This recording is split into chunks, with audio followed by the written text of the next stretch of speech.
This segment brought to you by Kansas Regenerative Medicine. Your stem cells, your health, your life.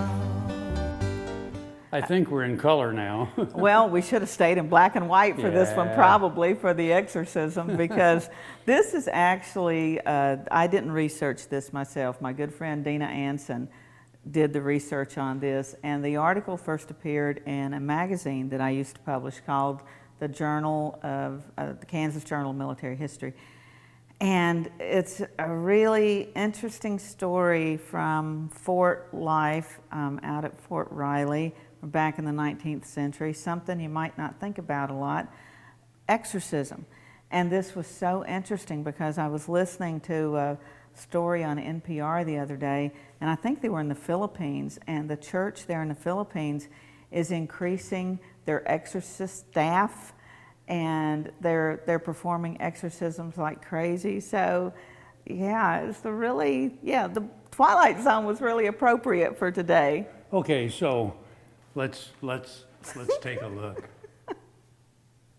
As a woman of the prairie in the 19th century, Mrs. Mose Waters had endured the usual challenges of frontier life, but she refused to share her Fort Riley home with a ghost.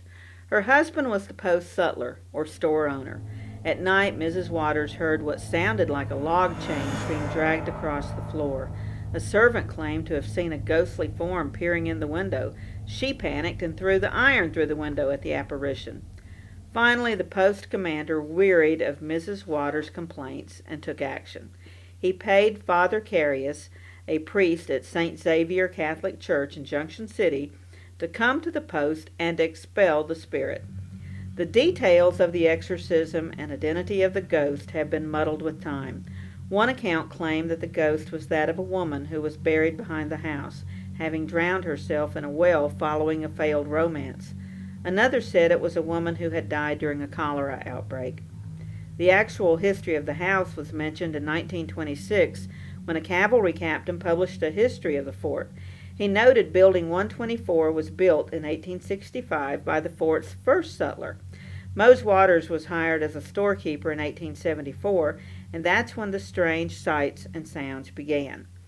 Father Carius was apparently successful in banishing the ghost from inside the dwelling, although a shadowy figure was often reported outside the home. The building was torn down in 1939.